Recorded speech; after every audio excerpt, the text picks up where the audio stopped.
Hello. So in the last session, we covered about what are the basics of, or you can say the introduction to vibrations of buildings.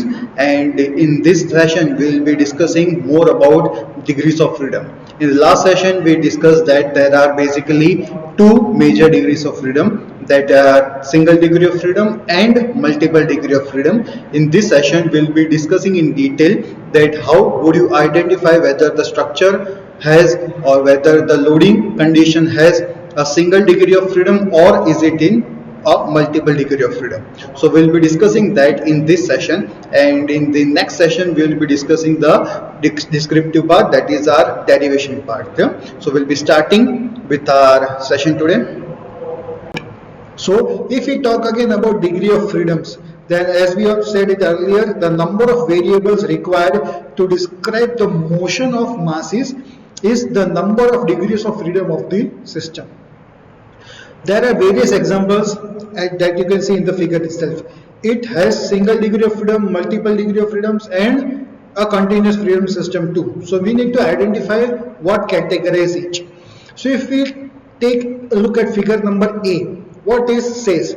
It says that it has a mass M hanged on by a ceiling with the help of a spring. Spring will act as a stiffener. So the motion here will be only in the vertical direction. If we apply a force and if we release it, then it will be moving only in the vertical direction. Whereas in the second case, if we see, there is a mass which is resting on two springs, on a floor. So it will be moving in the vertical direction, as well as the force on each spring won't be constant. So it will be rotating itself too. So there are two type of displacements we can see, a vertical displacement also and a rotational displacement too. Whereas if we talk about the third figure, it is a 3-story building. Okay? The story of one floor is M1, story of 2 floor is M2, and 3 floor is M3. Now if we apply force, or if the earthquake force occurs, then each floor will behave on its own. Clear? The displacement at M3 layer won't be same at M2 and won't be same as M3. So there are 3 possible displacements. Clear? Here there was only one possible displacement. Here there are 2 possible displacements in vertical direction as well as in rotating direction. Here there are 3 possible displacements. Whereas in the case of D and E, it is a cantilever, as you can see, or you can say the prop cantilever, and this is a free, it is a water body. So for that, it is a continuous system having infinite number of degrees of freedom. In figure number A, it was only possible to move in one direction. So it is termed as SDOF, single degree of freedom. In case B, it was possible to move in 2 directions. So there is no term like double degree of freedom, either it is single or multiple. Clear? So B and C both falls under multiple degree of freedoms, whereas D and E comes under continuous system. There are n number of possibilities that we can see upon. Clear? So A, B and C are called the lump mass models, or you can say mathematical models. Masses can be assumed to be concentrated at specific locations and to be connected by massless elements such as springs. Very useful for building where most of mass is at floors. Clear? So whenever we will be dealing with our numerical problem or the derivation problem, we always will be looking upon this lumped mass model, you can say the mathematical model. So this was basically degrees of freedom. Now if we talk about single degree of freedom stuffs, then this we already look upon that it will be moving only in the one direction, that is vertical direction. If a trolley is being pulled or a spring is being attached horizontally, then again it will be moving only in one direction because it is resting on a floor and it is connected to a wall. If there is only a one-way system, prior there was a 3-way system. Clear? There were 3 floors. If only a single-way system is then there is only one mass, and if there is only one mass, it will be moving horizontally. Clear? So there will be only one possible displacement, that will be a horizontal direction. And if we hang upon a ball on the ceiling floor, then again it will be rotating only in one direction. There won't be any horizontal motion, there won't be any vertical motion, there only will be a rotating motion. So these all are the example of single degree of freedom. That is a vertical translation, horizontal translation, again a horizontal translation, and rotation. Clear? So this type of modeling is termed under SDOF system, that is single degree of freedom. If there are possibilities of motion in more than one direction, then it can be termed under multiple degrees of freedom. So that this example, as we can see, this will be behaving like a tall structure idealization of a tall structure. It will be acting as an inverted pendulum, which will be cantilever in this form. Mass will be considering only on the top portion. So this will be the displacement which will vary in terms of time, with respect to time. So this will be termed as x of t. This will be the k, that will be delta for our cantilever. So delta for cantilever will be 3 EI by L square, as we all studied in the portion that was SA1. And this will be equivalent spring mass system. This will be drawing and forming for each and every individual structures, or we can say components, that we will be dealing with. Now, these are the example of multiple degree of freedom. This is a single unit body. Mass M1 is connected to the wall by a string, or you can say spring, and mass M2 is connected to mass M1 via another spring. So the stiffness in first spring, let us say K1, stiffness in second spring, let us say K2. So if we apply a force on mass M2, then M1 also will be moving in horizontal direction, but this displacement x1 and displacement x2 will not be the same. There will be difference in the displacements, and therefore it is termed under multiple degrees of freedom. Clear? So this is the example of MDOF again. So now if we look upon the mathematical modeling for SDOF system, let us take an example of a trolley. A trolley has a mass m. It is being pulled in this direction. Let us say it is connected with a string. If it is connected with a string, there will be a spring element which will be terming as a stiffness, that is K. So this will be the dynamic motion, or you can say the equation of motion that will be dealing upon. P of t, that is force in with respect to time, will always be equal to mx double dot. X double dot, that will be acceleration, will be looking further in the derivation stuff. Cx dot will be the velocity, C will be the damping, K will be the stiffness. So mass element m will be here. It will be representing the mass and inertial characteristics for the structure. That means inertia force will be calculated with this m. Spring element K, that means here, as you can see, it will represent the elastic restoring force and potential energy capacity of this structure. Dashpot, or you can say damper. Dashpot and damper are the same, which will be denoted by C. It will be representing the frictional characteristic and the energy losses of the structure. And next will be the excitation force, or you can say the external force P of T. So according to Newton's law, consider a particle with mass m moving in one dimension subjected to external load, that is F of T.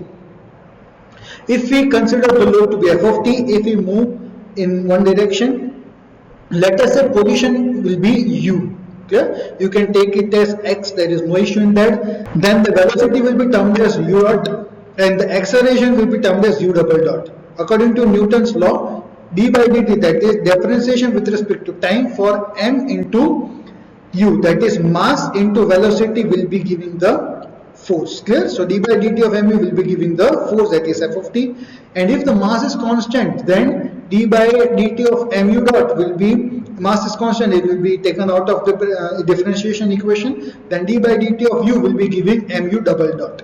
And mu double dot is nothing but acceleration. Clear? So mass into acceleration will be equal to F according to Newton's law. Clear? So this was the initial phase of our equation that we will be dealing upon. This F of t will be equal to mass into acceleration.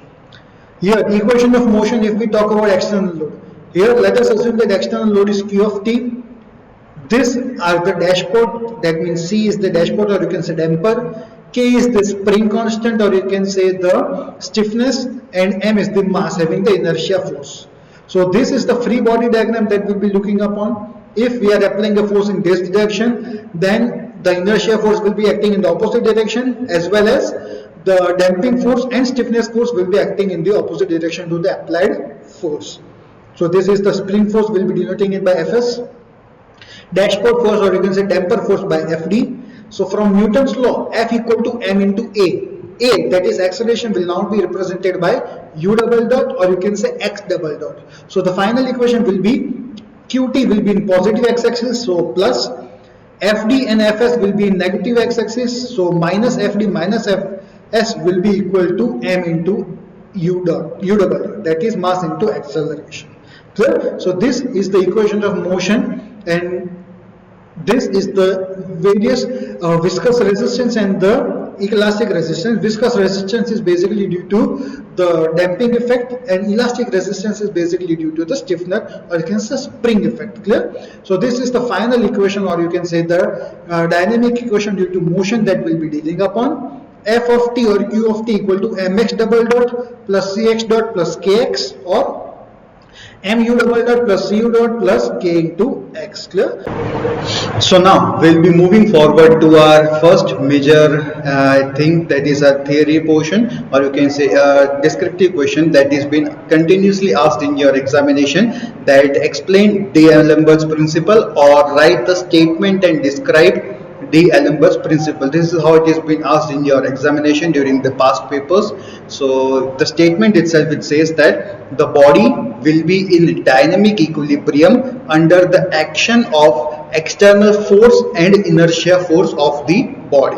This is the statement that you have to write in your examination when it is been asked that write D'Alembert's principle or explain D'Alembert's principle. So D'Alembert was a scientist that discovered this thing. He stated that the body will be in dynamic equilibrium under the action of the external force and inertia force of the body. That means whenever the body is in moving condition, or you can say whenever we are considering the position of the body as well, then you always need to consider the body mass, that is the inertia force of the body. Clear? So up till now we were just discussing the external force or the effects of the external force on a static body, but from now onwards, as the body will be in dynamic nature, we always need to discuss, or we need to find the inertia force of the object, or you can say the body. Clear? So we will be looking that in detail, considering a rigid surface and a block is resting on a rigid surface.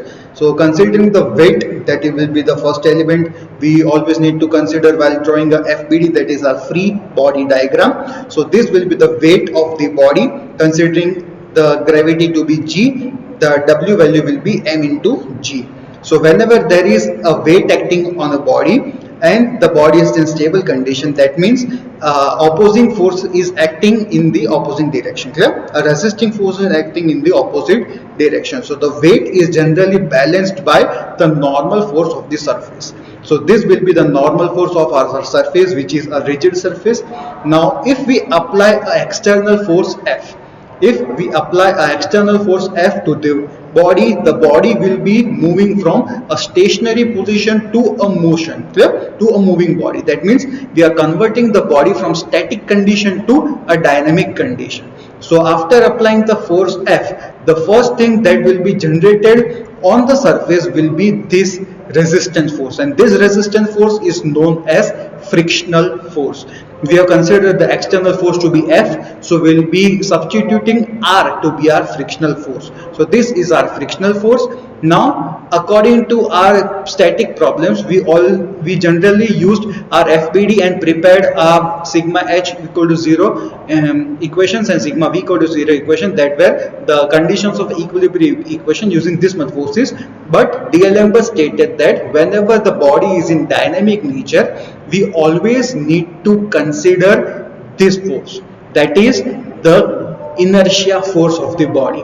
The inertia force of the body will always be acting in opposite direction to the motion. Clear?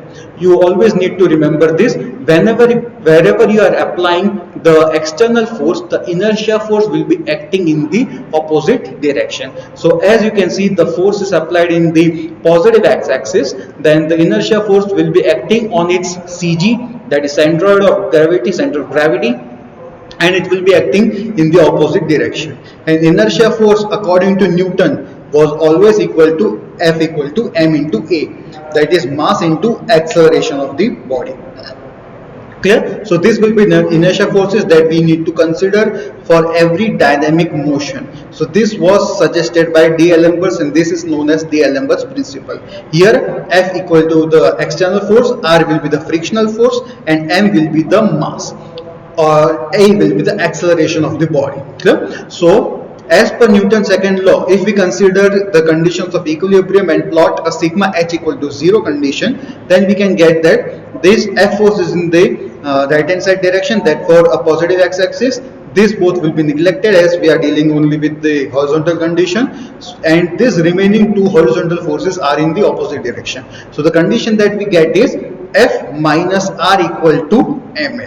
This is as per our D'Alembert's principle. Clear? So this is all about D'Alembert's principle. It has been asked in your GT examination. So now we will be moving towards general equation of motion. General equation for motion of SDOF system, that is single degree of freedom system. This is the generalized equation that we need to apply while derivating four cases that we saw in the last session. It was free damped condition, free undamped condition, force damped and force undamped. The equation for motion will be this equation, that is mx double dot plus cx dot plus kx equal to f of t. The derivation of this equation is basically due to the figure as we discussed in previously, that if a block is moving in the horizontal plane, then this q of t, or you can say f of t, will be the external force. This will be the force of spring. This will be the force of damper. So spring will be denoting it by K, that is spring constant or spring coefficient, and damper will be always denoting it by C, that is coefficient of dampening. Clear? And this will be our inertia force. So if again we use condition of equilibrium, then only one force is in the positive x-axis, whereas the remaining three forces are in the negative x-axis. So we can equate it by f of t equal to m into a, that is mass into acceleration, c into v, that is our damping coefficient into velocity, plus k into x, that is our stiffness constant into displacement. So that will be the generalized equation that you need to remember for even solving our numerical itself and to start our derivation portion. So bifurcating it, the solution of this equation gives the response to the mass to the applied force in any SDOF system, that is single degree of freedom system. So here x will be the translation, or you can say the displacement, f of t will be the external force, x dot will be the velocity. We are considering x to be the displacement, so the derivative of displacement gives us the velocity, and again the double derivative of displacement gives us the acceleration. So here in this module we will be always substituting it by x dot and x double dot. Clear? X dot will be our velocity for every numerical and every derivation, and x double dot will be our acceleration. So x double dot will be equal to d square x by dt square will be our acceleration, kx will be a spring force, or you can say the restoring force, k will be the spring constant, and cx dot will be our damping force. Clear? And mx double dot will be our inertia force. So this is a combination of inertia force, that is mx double dot, damping force, that is cx dot, and spring force, that is kx, will be equal to the total external force. So this is the general equation of motion of SDOF system. We will be using this as our priority basis for solving every equation for further lectures. Clear? So this was all today's session. We will be discussing the derivative part from the next session. Thank you.